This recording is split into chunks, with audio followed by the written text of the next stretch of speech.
All right. Take one.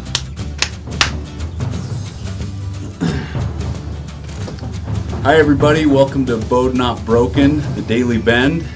I'm Bo Babka. This is my friend and guest Christian Jensen. Actually, I kind of took over this time. I asked my incredible friend here, Bo, if I could interview him, so here we go. This is just going to be more of a conversation between us, and I just have some questions for you, Bo. I'm speechless. No, just kidding. So, what have I ever been speechless? I'd like people to get your story, to understand your story. I'd like people to understand who Bo Babka is, because I know probably more than most people do, because we're personal friends. But some of the things I hope that I can pull out of you could really affect people and really understand where you're coming from and why you're doing what you're doing. And by the way, this wasn't set up with him. This was literally me coming to Bo and begging him to let me just interview him and see what comes of it. So here we go. Yeah. So let me ask you this. Where were you born? What was your family life like? What was your first memory? What were those? Give me those three things. I was born October 5th, 1962. What was significant about that is Johnny Carson started October 1st, 1962. My mother, her fondest memories of having me was during the Johnny Carson show. Yeah. Johnny Carson was the shiz, I guess. He was. He really was. You loved Johnny Carson. Oh, I love Johnny. I was a huge fan. Yeah. In fact, I taped his last, show when I was, 29 or 28 or whatever it was. He was on 30. I was 30. Yeah, anyway, born in Manhattan Beach, actually in Inglewood. My dad went to the University of Southern California. So I was born in Inglewood, Manhattan Beach. I was really born in the water. We lived, 2 blocks from the beach. The community in Manhattan Beach was, the Beach Boys, the Smothers Brothers, Wilt Chamberlain. My dad was an athlete. I mean, all these pro athletes, all these big stars. It was kind of an interesting time. My father was an Olympic discus thrower, and wow. my mother was a pro tennis player, beauty queen, surfer. All those kinds of things wrapped up into one. I was born first in the family, so first of 3 boys, and later I found out I had a sister in Sweden. But that's a whole different story. Oh wow! But at the time, in the '60s, my first memories were it was humble. Manhattan Beach was not the wealthy place to live. It was one of the places to be and that kind of thing. But I remember, not kind of going without a lot of times. And then, but the first memory I had was literally, I felt it was when President Kennedy was killed. So that was only about a year and a half after I was born. And they say that babies or whatever can't feel that, or young people, but I remember, JFK and his brother and Martin Luther King. So the turmoil was some of my first memories. The unfortunate relationship between my grandparents, my dad's parents, and my mom and my dad, and those were some memories as well. And I even remember physical abuse at the time, even at a young age too. But that was the bright, shiny time in Los Angeles. And even in California was kind of the beginning of. So those are some of the first memories of that time. And we lived there until I was about 10, 9 or 10. But my first, if I may, I'm go on really. The one thing that kind of set the stage for my life was when I was 7. Well, prior to that, I was a surf. My mom taught me how to surf. I mean, I could surf before I could walk. I could get on their shoulders and, kind of, so I'm a water baby. I'm an ocean baby. The element is me. So you actually grew up in Manhattan Beach. Manhattan Beach, California. Your first memories were like when you were 1.5, basically. Yeah, I remember the horrible, the shooting, feeling, at least. the assassination of President Kennedy. That's the thing that stuck into your mind. So right out of the gate, you were right out of it. You had a little trauma. So let me ask you this, okay? I've always been kind of passionate about certain things and just human behavior in general, and I've always been intrigued with why certain people are living on the street and why certain people are living in these mansions and they're no less intelligent on the street than they are. I've always had those thoughts, and I've always kind of been a student of life in that natural intrigue in that area. And so you're obviously, we're on the same mindset. Why do you, I'm curious, and I'm sure many other people are, why are you fixated on what you are fixated on? Because you are committed, meaning fixated. Like I've never seen anyone in my life ever more committed to a cause than you are to the cause of pulling people out of depression and darkness and really doing it. When you first started doing the push-ups and that kind of thing, we've laughed about it. You were doing it far beyond the official push-up date. You've always been doing this kind of stuff. Why are you so passionate? What happened in your life, Beau? I think all this stuff stems from childhood. I really do. I think it always stems from some type of abuse or neglect or a combination of both, and a lack of human connection at a very core, very deep level.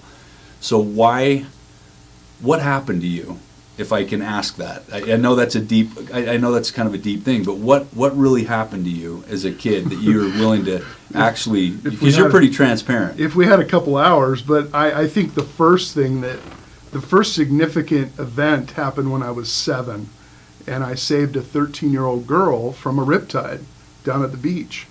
And I was swimming for good knows about 20 minutes before any of the bigger lifeguards. It was a young lifeguards. It was the junior lifeguard training, and you had to be 9 to do it, but they threw me in there because I was a bigger 7 and a fish.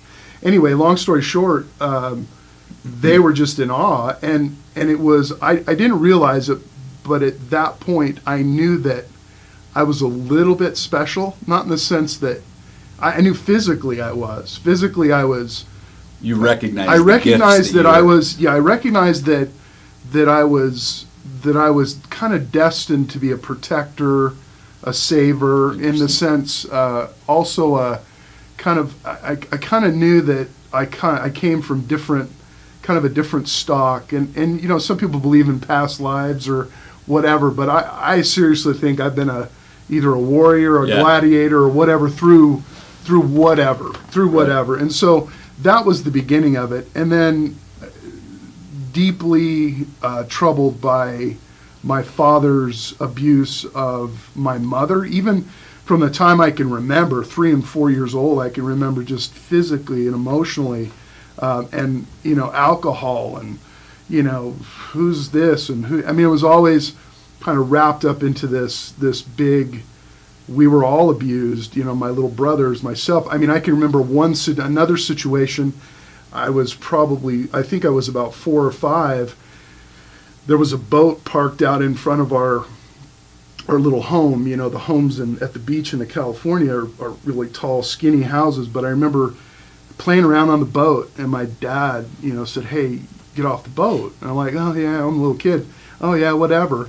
And he was like, "Get off the boat." And I remember him picking me up off the boat and throwing me probably about 10 or 12 feet. And I hit a drain off the house. And I cut, you can still see the scar here, filleted my arm wide open. And so that was another And how story. old were you? I was probably 4 or 5, Wow. if I remember. Wow. And so that kind of, and so then I started to become very, even at an early age, very protective of my mother, but watching her go through things that I couldn't even Like help what? her. Give me an example. Oh. Tell me a scenario, just one that stuck at the biggest scenario. You know, sticks in Dad your- could come home and if things weren't in, you know, it's very similar to what goes on now. Dad comes home, if things aren't in place, the kids aren't clean, you know, the wash isn't done, and you know, we're talking the 60s, we're talking the Leave It to Beavers, and if everything wasn't into place, or if she was too good looking, she was too dressed up, if you will, he would just go ape shit, and you know, for different types of things, accuse her of Would he hit fooling her? around. Would he- Oh yeah, he hit her? He would physically hit her. He would do it at night, and he would hit her at night. He would yell at her during the day, and he'd kind of push her around a little bit. But at night, I remember waking up, you know, from the time I can remember till the time I was, you know, probably 13, I can remember, you know, waking up, kind of going downstairs and sneaking and watching. He would literally hit her, I mean, like WWE Well, body what was, slammer. What was going on in your head while he's physically abusing your mom, like your own father?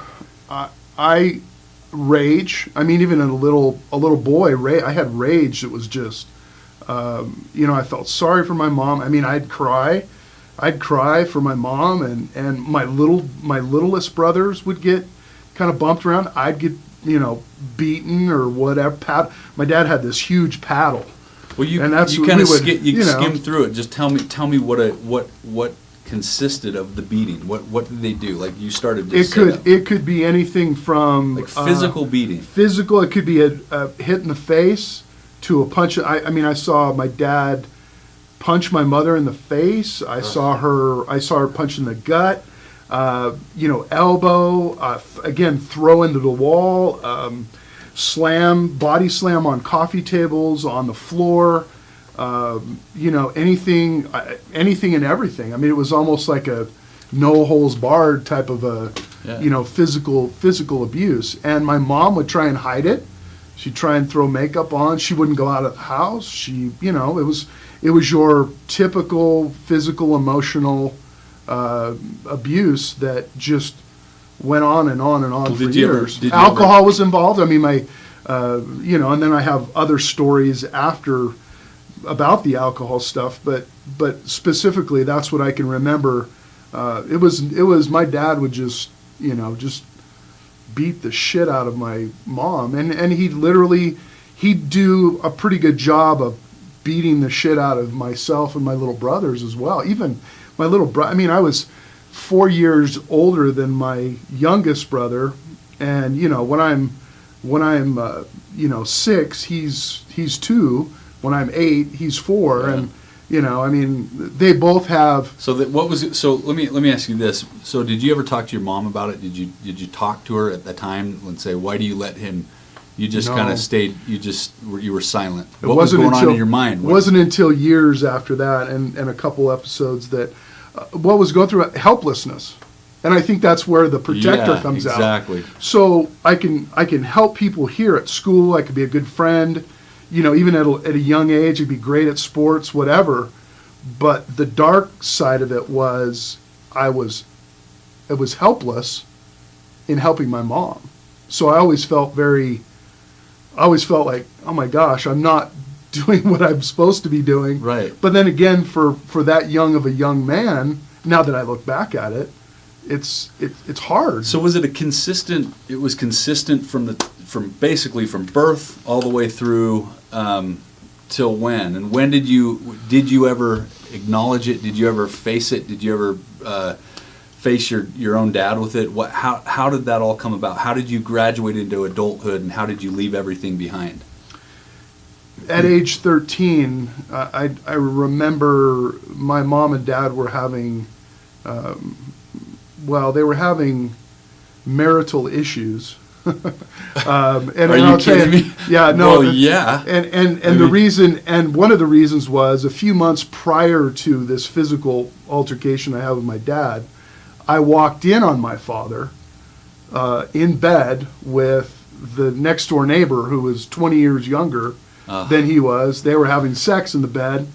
And so, next door neighbor that they had rented a house to. And you were how old? 14? I was about 12 to 13. This was only Wow. a few months before the story I'll tell you about but yeah, this was I walked in, one of those days you just kind of bebop, you're walking around the house and getting a snack, coming home from school and early from school and hey, there we go.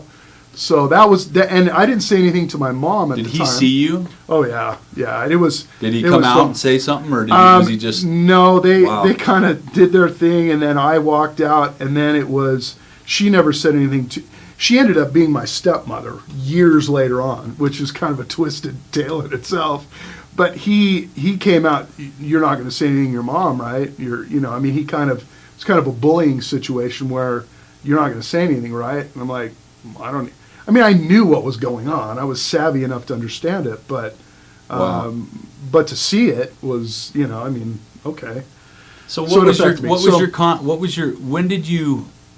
when did you face your dad? A few months after that, where it was another one of those scenarios, at 1:30 in the morning, both. He's a big dude too, right? Yeah, he was at the time much bigger than I was. 6'4", probably 280-ish, 290-ish.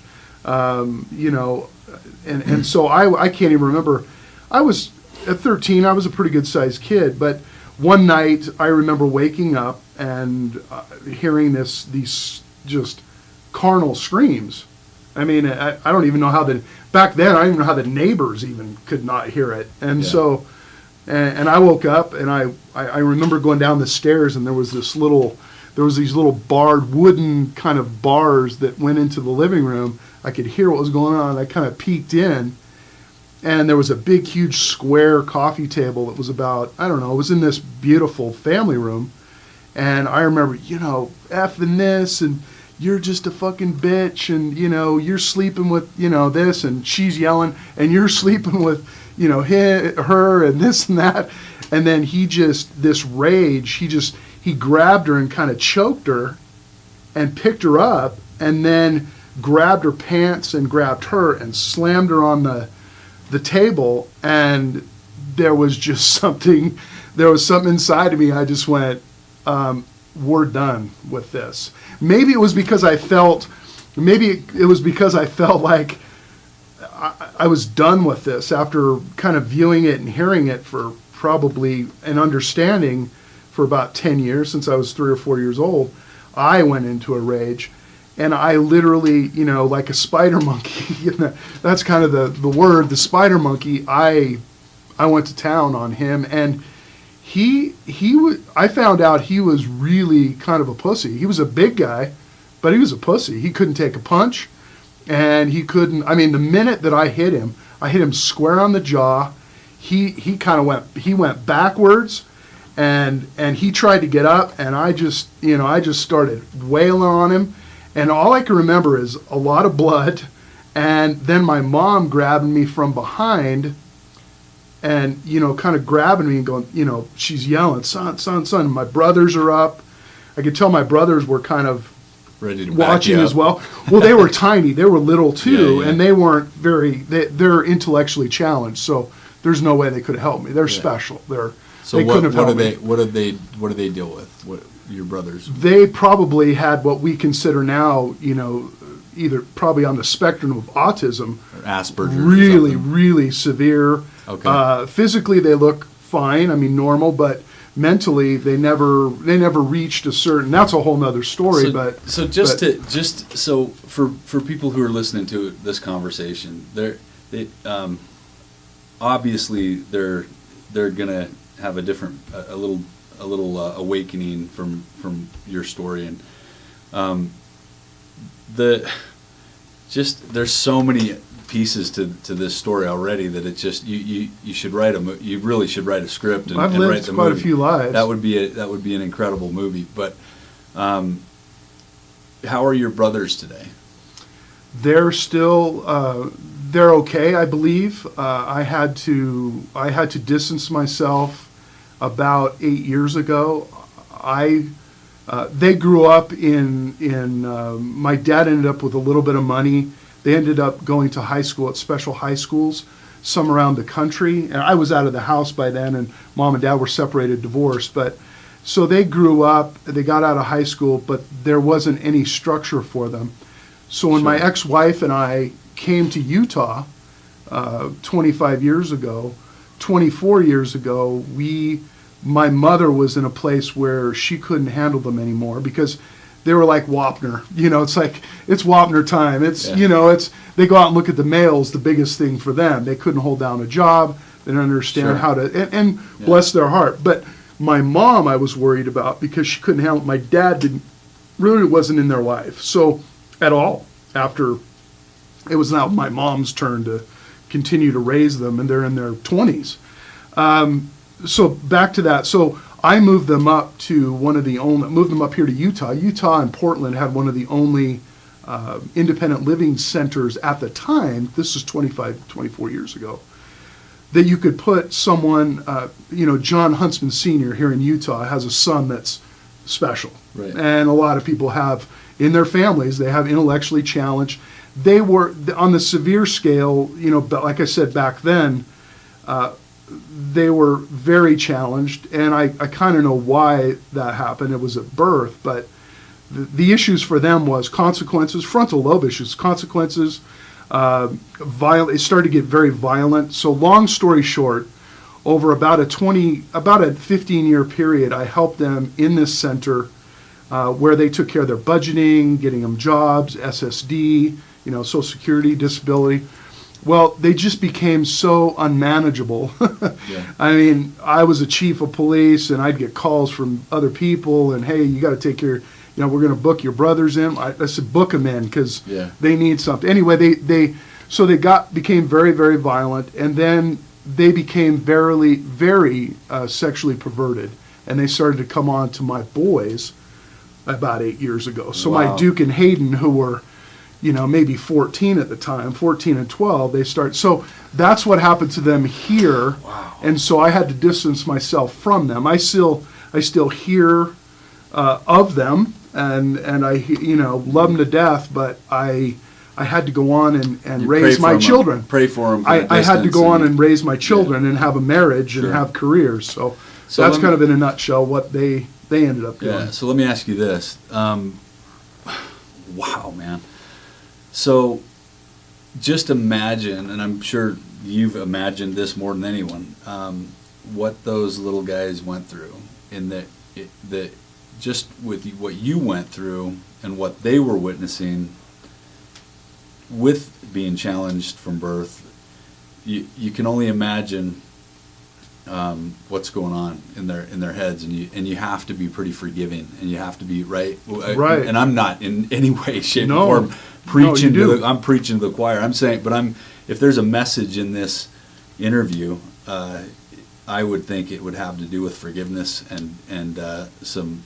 You have learned forgiveness at some pretty high levels. You've also probably learned about your own probably PTSD. I would assume you've got some serious PTSD.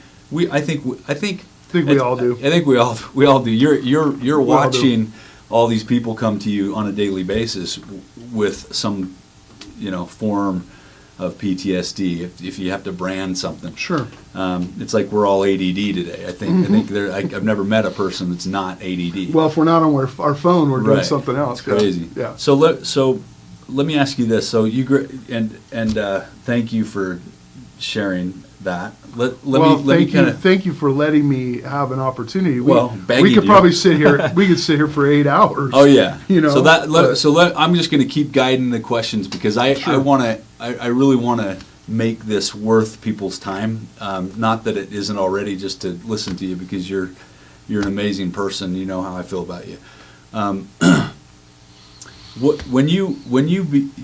We were talking a while ago. We were out driving around and visiting some houses that you were taking care of and doing some things. And I remember you telling me. I asked you. I said, have you ever killed anyone? Have you ever taken a life? And I remember your reaction was just like, it was just right straightforward, and just, it was almost like, yep, and you were just like factual, you told me, and it was over. And it was just, because I think there's there are so many levels of Bo Babka, it's really hard to nail down. So I'm just trying to use your platform to turn it on you. We men compartmentalize things pretty well. Right. So we put them over in a box. So and taking a life is obviously a serious thing. I mean, it's not something that I think anyone, unless you're complete dark and evil, which you're the polar opposite. Tell me just the two incidences. Three. Oh, so you lied to me. 3. See this guy? I just learned something.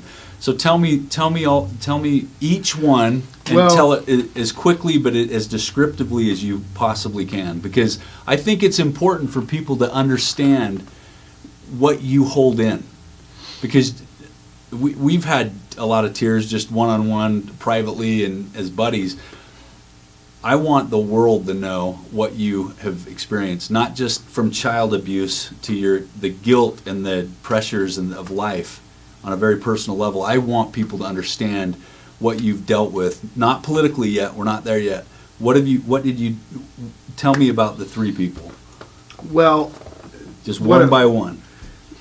What I can tell you is I was a younger police officer. I'd only been on, the police force and let me say this, you have to realize that you may have to take a life at some certain point. But let me paint the picture. I was working in a place that was like the Wild West. There was corruption going on within the department, within the city, within the department, that was very much good people did not know about what was actually going on. A couple of my supervisors, some mentors of mine, and other people throughout the community. So painting the picture is give you an idea. We got a gun, we got our gun, we got our badge, and we were on our own. So you went through post, wow. You went through peace officer standings and training, and it was at a time in the department that I was at that here's your gun, here's a badge, you carry a gun, you carry a badge, and here's your car, and you go out and do it. Go out and do it. Well, the jurisdiction that I started in was one that was very violent, very service. There was more service than any other department or area in Utah or the Intermountain West. So crimes per capita, violent crimes per capita, drugs, the multicultural area of this jurisdiction was like the Wild West. It was the greatest place to be a cop, but it was the worst place to be a cop. So, having said that, the yin and yang of it was great. I mean, I was enjoying myself and learning, and I was good at what I was good because I had somewhat of that abusive background. I was good at domestic violence stuff. I was good at the physical stuff. If I had to, put somebody down, I could, put somebody in handcuffs quicker than most. And so it was just, I felt like I was really on all cylinders. About 5 to 6 months into it, I was alone. I found myself alone in a lot of situations that were very violent or could potentially be violent, or where you needed to go with a backup, but if you didn't have a backup, then you needed to go anyway, and if you asked an outside agency to come, they might be 20, 25 minutes. Timing's everything, yeah. Exactly. So the first situation was a situation where I went to an apartment complex, and I went to an apartment complex. I parked at a safe distance, and real quickly, I got out of the car and I could hear people screaming. I could hear, "Hey, get up here! Get up here! Hurry up!" And as I got closer, I could hear this. I could hear this grunting, and I can hear this gurgling out of this person. And I'm at the front door, and I've got nobody back up. There's people all around. And everybody's screaming. And so I could hear where they were. I run into the back the back room, and it's a man who's kind of like my mom. He has this little, kind of a smaller woman in a chokehold, and she's off the ground. She's purple. He's in rage. Both probably on whatever, meth at the time, the early years of the meth thing. The only thing I could think of in a nutshell, I couldn't draw my gun. My billy club my stick probably wouldn't have done it. And I just hit him in the side of the head. Just to the side of the head. And I could hear the snap. I could hear the snap of his neck. He drops. She drops. Wow. And I just stood there and went, I knew what had happened, but I wasn't quite sure. I called for medical, who had been staging. Boom, it happens. But back then, I say back then, 25 years ago, back then, there wasn't much review. There wasn't much. There was a lot of shady. Not that I did anything wrong, but No, I guess stepping you saved forward. her life. Stepping forward. There are protocols now. There's all kinds of things that go on if an officer's involved. So today you couldn't walk in and if you're in that situation, wouldn't you have done the same thing? I would have done the same thing, but what happened was my sergeant at the time was not there. He was off drinking. He was off doing something he shouldn't have been doing. It was the Wild West. Can you name names? Or no, okay. If I did, I'm just asking the questions. He's passed away. No, he's passed away, Okay. but he was gone and everybody else was gone. But it was basically not swept under the rug, but it was one of those things where there wasn't a whole lot of, it was, when he did find out and he came over, he was like, "Damn, Babka, that's a great, you're a freaking stud. You snapped his neck just like that." And I just kind of went, yeah, what was going on in your mind when he said that? I'm just like, well, did I do right? Did I do wrong? So, but did you feel what was going on?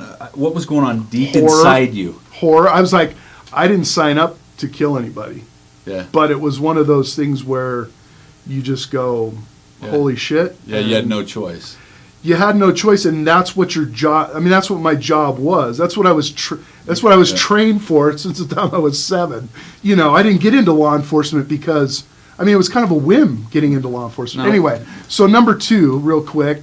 Number 2 was a knife yielding. We called them bums back there. A homeless guy, oddly enough, comes out of the trees at me by myself. I had no knife training at all.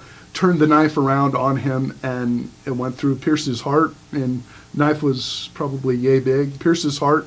I got him all over me, blood, the whole thing. He died on the spot, and it was another situation where nobody was around, and because it was a homeless guy, it really wasn't that big of a deal, and so... So how did that one in particular so that was affect only, you? That was how only, did it affect you? That was only 2 months after the other one, and so you killed 2 people in 2 months. Yeah. So what did that do to you, to Beau in here? Look deep. I'm curious what it really did to you, because I don't know if you're the typical guy where you just you have to shut certain things off. I can't even imagine it. Well, I had to shut down and compartmentalize, because that's my job. My job was I changed my shirt and I changed my pants, and I went back to work. There was no time off, nothing like that. And later days when I became a chief or a big administrator, I gave my folks, anytime they got in any kind of a situation. Anyway, so back to that. No support. Really, it was people just kind of okay, whatever. I went home after my shift, slid into bed, and couldn't sleep. So what it did to me was it really rocked me. I was going, am I the Terminator? What's going on here? And do I really want to, and I didn't tell my spouse. I didn't tell my spouse. If I had told my spouse at the time, and unfortunately, I was wrong in that for not communicating that in a way. It's understandable. But I didn't communicate, because she would have said, "No, you're done." Yeah, and I did love the work. I did love, you know, Well, in what 2 was going months, it on. would freak anyone out. I mean, she was justified Oh, in she however, would've- whatever, right? yeah, she would have. And so I was kind of becoming, I was a great cop. I was a great street cop, let me put it that way. And so I was becoming, one of those guys that, Yeah, you're shit, you're not you've gonna always- deal with You've him. always just been take it in control. I know that about you. If you need someone to take control over a situation, you will. This last week, you took control. Zero ego involved. Zero insecurities. Zero anything. It was just basically, I'm sure I'll take your daughter to class. yeah. We won't yeah, get into that, yeah, but if people yeah. are following it, it's amazing to me. I'm just he will do anything. Yes, I will. Go into the third one. So the third one very quickly was another one again where How much later? 4 months later. Are you kidding me? In the same year. 4 months later, a situation where it was a shots fired situation, and this is where my spiritual side came in for me. I was a very active LDS at the time, and it was good for me. That's what Sure. was good for me. Yeah. To go to church, to be with regular people, to kind of find maybe Have that camaraderie kind of find out a celestial view of what the hell's going on here. Yeah. It helped in some ways and didn't help anyway. Anyway, shots fired, closest backup, long way away. It was an 8-plex. They gave me the wrong address, meaning the wrong unit number. So I'm looking for a guy. They said he was outside, shooting a gun. Everybody was kind of boarded up, and so I get to the first, and they teach you, when you're cutting the pie. The tactics, So you got your door. So the door that they dispatch told me to go to was a certain door. Knocked on the door, backed off, nothing going on. So I kind of backed off and asked them, hey, again, is this the correct place, blah, blah, blah, really quiet, tried to be quiet. And they said, yeah. So I knocked on the door again, no movement. So I decided, well, let me clear the area. If somebody, if I've got people coming behind me too, let me clear the area for them. So I walk up to the next small, this is the 4-plex side. I walked up to the door, and the door was a little bit ajar, so it was a little bit open, bright light, and I was in ready. I was in low ready, and I'm moving along this brick wall to the door. I kind of move out to kind of get a little bit of a vantage point, and I remember knocking. I remember knocking and not hearing anything, and so I kicked the door, backed up a little bit, and if I hadn't been in ready, what happened was there was a man in a lazy boy chair right next to the door who, as soon as the door opened, he raised his shotgun to my face, basically. Well, I was in a ready, and I just started shooting, and so. You can imagine. You hit his face? I hit his face many times. With a 9mm? Or At the time, I had a 9. Yeah, at the time I had a 9, and there's no way you look at that and no matter what, even if he's trying to kill you, I mean, you're justified. Yeah. Anyone would say the same thing. But what went on with Beau? At that point, it was panic. It was kind of real panic. I was worried about my one supervisor who had, really kind of kept me. I mean, he was very supportive of me, but then again, I was kind of worried about, everywhere I go, I'm leaving this trail of you've got a pattern. bad guy, and what kind of reputation am I getting? What were other cops saying about it? I think I know it was more of a, I was a badass. They were more or less saying, dude, you're a freaking badass, but we don't, you need to be careful where you go. It was a joke, Yeah, you know. If yeah. you go to us with a call, if you go with us to a call, Don't let Bo come. don't let come Bo to your- come, kind of a thing. And so I ended up testing at the end of that. So you say, how do I feel? I was to the point where it was time for me to get out of patrol. And there's many facets of police departments, and it was time for me to get out of patrol and get into detectives or whatever. But that started my career. I got out into detectives, and then 2 months later, I was placed as a PIO, and then from then on, What's a PIO for? public information Okay. officer. So from then on, my entire career, I was in front of the TV with other jobs. I mean, I did a lot of other things. I other remember than that. I remember they when you were chief, they'd come to your office and they. Yeah. I watched that. Yeah, I'd but pay I attention was, to that you know, stuff. from 1992 to 2011, I was always, no matter what position I was in law enforcement, commander, lieutenant, sergeant, chief, Sure. deputy Yeah. chief, whatever. It was always so. What that did was got me out of that element, and and got me into other elements, the positive side of policing, and that's a whole nother story where I was very successful along with the communities to kind of we fought crime and we did a good job. But for me, I held it in. So all that PTSD, it didn't come out till I was running for sheriff in my second time in 2010.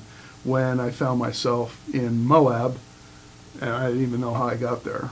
And I called my ex-wife at the time. We were separated during that election, but she wasn't my ex then. But So what I wrote happened? Just college. tell that story real quick. How much time do we have, or what are we on? You know how? we on 100 minutes. 50 minutes, 55 minutes. Oh, we got okay.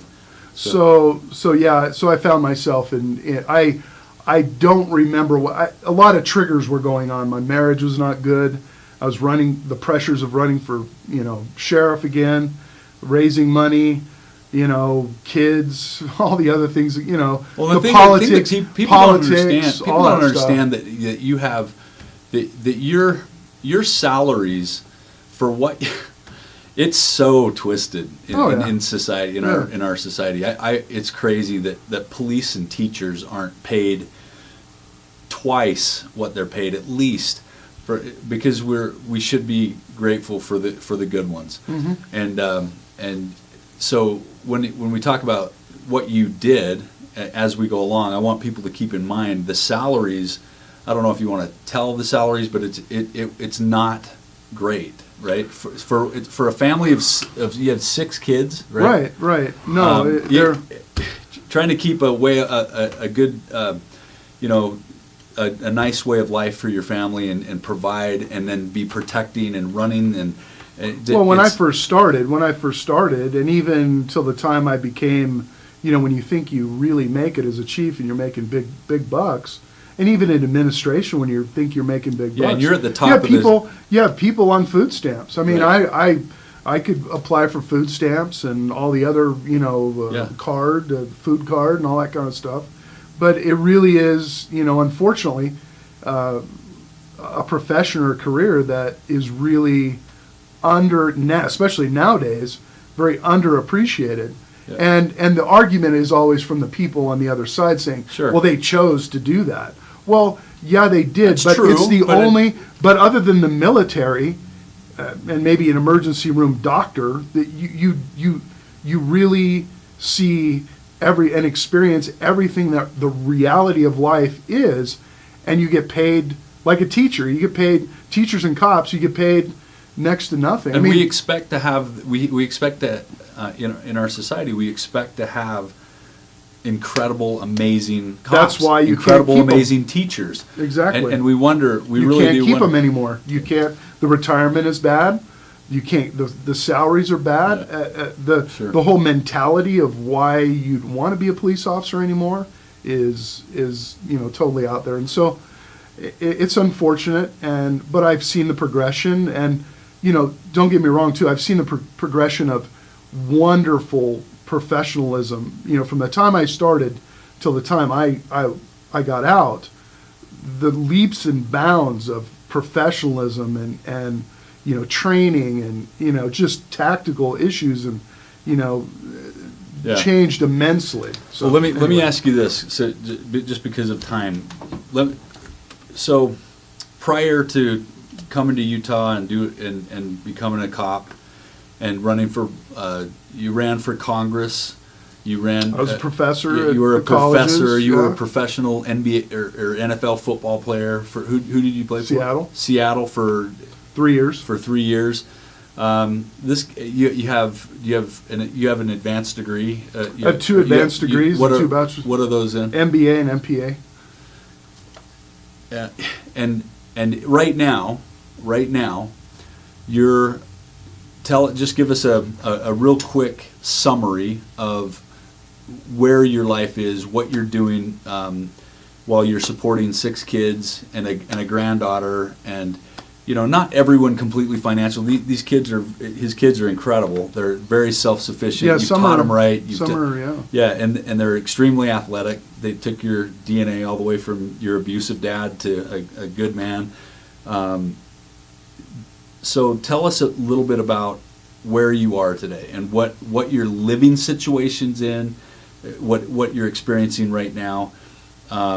It's just it's incredible, the type of a person dealing with your own PTSD, dealing with your own family issues and struggling through life, and how positive you are and where you're going. I guess that's the message I want to share through your words. Where you're going, where are you going? Where are you right now? Where did you come from? Just kind of summarize that in some way. Well, for the last 4 years, I've lived what you would call homeless. Cars, parks, motorhome that was given to me, an old motorhome, 30-year-old motorhome that about a year and a half ago was given to me. It's a cool motorhome. Yeah, living in a van down by the river, and it's been humbling. It's been probably a good thing, because it's helped me. Not that I didn't appreciate my children before that or life before that, but it really has kind of been this, I call it kind of a little pilgrimage for me. Yeah, because you told me you felt like it's been healing for you. It's been a journey, and it has. But it's also helped me understand the world a little bit better, even politically understand a little bit better what it's like to be an American who has the degrees, the experience, the life, everything, but in the job market's in shambles. The types of jobs, the people that are going through so much discord and problems and all this. And so I guess what I'm trying to get at is, after, and maybe we'll get to this on another episode, but after the political thing happened to me 6 years ago, it was almost like a rebirth. It was almost like that police work, teacher, whatever, community figure didn't define who I was. I define who I am. And if I don't look back and learn from all of that and take it in and realize there are also other people that have had just as horrific, just as wacky, just the same or different experiences, and I don't turn that around and inspire them or help them to regain their walk, their talk, I guess the bottom line is helping people find themselves through tragedy, through all the things that go on. And you're connecting the dots for people. You really are. I know you've helped me connect some dots in my own life that I haven't even really told you about necessarily in particular, but you're a huge inspiration. You're one of the main inspirations, probably one of the 3 inspirations, I think, for producing a film called Had I Only that we're raising money for. By the way, if anyone wants to contribute, there's my plug. You'll be a part of that. You've helped already in many ways, and we look forward to having you as part of that whole thing. Suicide is a major factor. Right, and it's about always has been. And the thing that you've inspired me to talk about in that film. I don't necessarily mean it's a documentary, but it's going to be a beautiful film that inspires through the tragic stories and things. Some of them are even have been guests with you, and you've thrown them our way. And I think the main thing that you've contributed is the promoting the human connection and the importance of connecting. And that's what this film's going to be about is the connecting some dots with the most simple acts of kindness and love to people you don't even know necessarily. Mm-hmm. And in a lot of the time, it's the people who are the closest to you.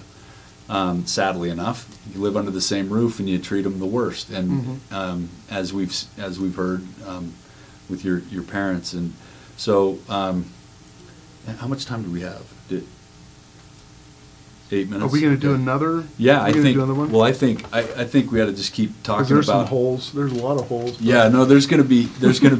We could probably do 20 of these hours and just keep going. But you're just. Channel. I'm trying to guide him because it will go on forever. But I want it to be comprehensive for you guys watching. I want it to be comprehensive so you can actually get really understand who Beau Babka is.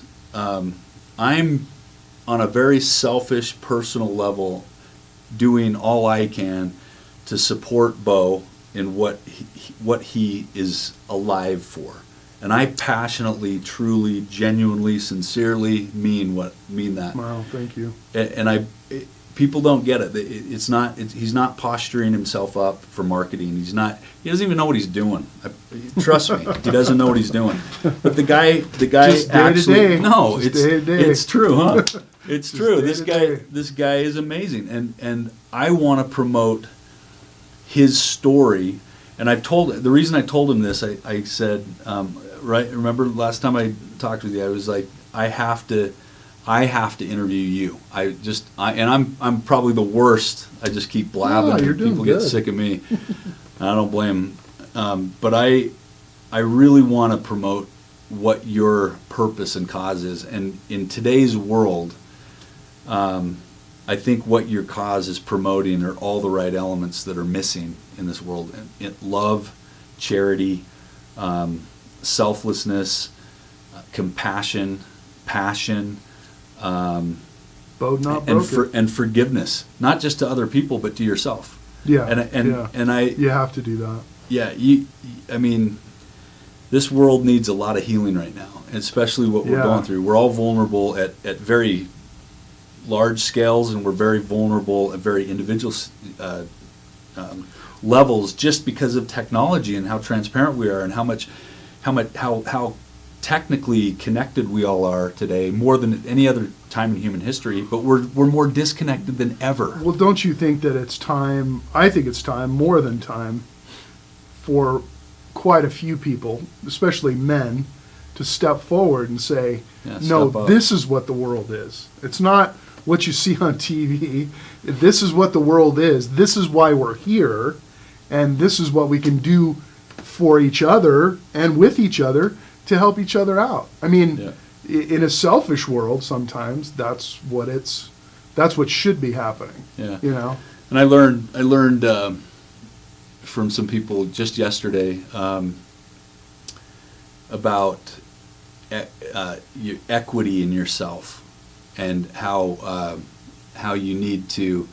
we really need to pay attention to the equity that we claim, the value that we claim in our life, the value of self. Yeah. And I know this is kind of getting out there for some people and a little wacky it can sound, but it's real. This stuff's real. It's something we're going through in this world right now, and I feel like you're just this shining beacon of hope. And as you're going through, this is the difference between you and someone like Ellen, or who we both like. Ellen DeGeneres is awesome. But it's been, and why do you love her? Because of what she does for others and her the general spirit of it. But she doesn't have Beau's story. She doesn't have your story. She doesn't have your life. She didn't tromp 100 feet to the latrine in the mud and the snow last night. fell on his butt. But love her. Fell on some love her. rebar and hurt his I love back her. right before he came in here. I love her. So yeah. So what? Thank you for watching, you guys. This has kind of gone all over the board a little bit, especially at the end here. But I wanted to really summarize the reason I asked Beau to do this in the first place. So thank you for letting me Thank you. do my jumbled, ridiculous kind of interview with you. But hopefully you guys can really get something out of what Beau is all about, and really pay attention more to the message that he and others, many others out there. It's the cool thing with Beau is he wants you to go do the same thing he's doing. He's wanting other people to go just take his example, and you don't have to be as passionate and committed or do your own show or do anything. But if you do, go for it. But He'll we wanna support you. This is a very selfless individual who's passionately engaged in a cause, and if he's, I mean, the guy, I know this personally. The guy could get hit by a Mack truck tomorrow, and he's ready. And I kind of feel like his kindred kind of warrior spirit with this guy, and the friendship and the brotherhood is incredible. It means a lot to me on a personal level. So I hope you know that. Thank you. And I hope you know I've always got your back. I'll always support you in any way. I'm probably not the greatest to be there, but I'm there, and I hope you guys pay attention to who he is again, and what he's all about, and let us know. Just maybe comment wherever we end up putting this. Comment or get a hold of us and let us know that you'd want to do another one of these, maybe another hour, so we can fill in some holes. If you'd be willing to do that, that would Sure. be. That would be I would suggest it, but let's do it if everyone wants to hear about it. So it's up to you guys if we do this another one. So thank you for watching. I'm Beau'd Not Broken. I'm Christian Jensen. Yeah, and it's the Daily Bend, man. Always remember, It's all about the bend. it's all about the bend.